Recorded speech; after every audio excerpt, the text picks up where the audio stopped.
Hani tega mengusir Tias dari rumahnya, sampai Bu Yuni pun terkejut mendengar perkataan cetus Hani kepada Tias.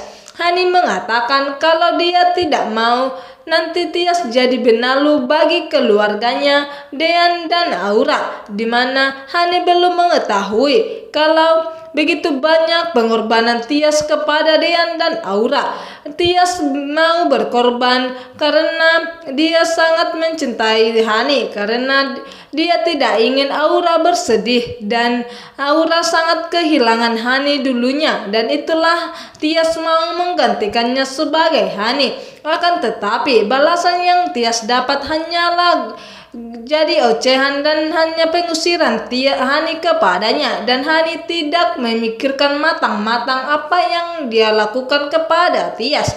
Dan tentunya Bu Yuni tidak terima perbuatan Hani kepada Tias, dan Bu Yuni sangat tahu pengorbanan Tias dulunya begitu banyak untuk Dean dan Aura, dimana sebelum Hani kembali Tias lah yang mengorbankan semuanya kepada Dean, dan Tias sampai memberikan haknya sebagai istri kepada Dean, dimana setelah Dean mengetahui Hani telah mengusir Tias dari rumahnya, tentunya Dean sangat kecewa dan sangat marah kepada Hani, dan dia dengan terburu-buru mencari Tias. Apalagi di luar sana telah hujan dan petir, dan dia tidak peduli. Dia tetap ngotot ingin mencari Tias dan Bu Yuni. Setelah dalam perjalanan tidak sengaja Dean bertabrakan dengan seseorang, dan apakah itu Jidan merencanakan yaitu ingin balas dendam kepada Dean,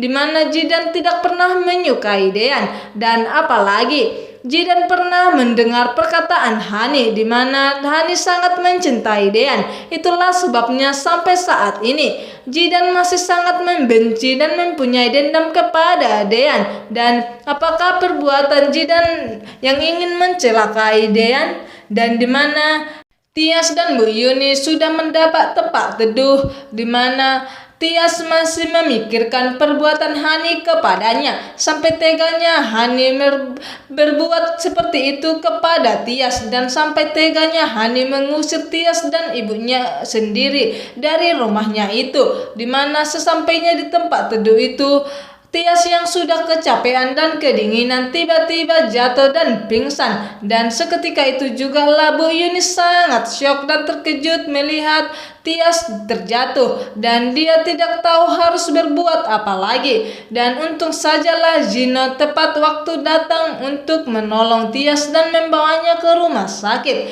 dan dimana di rumah Hani dan Tante Wulan membujuk Om Sigit untuk cepat-cepat mengurus perceraian Dean dan Tias. Akan tetapi Om Sigit masih bingung. Dia masih mengingat pengorbanan Tias kepada Dean begitu besar. Akan tetapi Tante Wulan yang selalu merasuki pikiran jahat Hani selalu mendesak Om Sigit untuk tetap menceraikan Tias dan Dean, di mana Om Sigit juga berpikir selama ini Tias dan Dean saling malu-malu. Belum pernah Om Sigit mengetahui kalau Tias sudah memberikan kewajibannya kepada Dean sebagai suami istri. Di tengah perjalanan setelah Dean bertemu dengan orang yang misterius itu, dia ingin menolong, dan setiba-tibanya dia ingin menyingkirkan Dean. Disitulah Dean yang ingin menolong Tias dan mencari Tias belum bisa berpikir kemana-mana. Dean masih sangat bingung siapa orang yang ingin menyingkirkannya, dan dia masih fokus kepada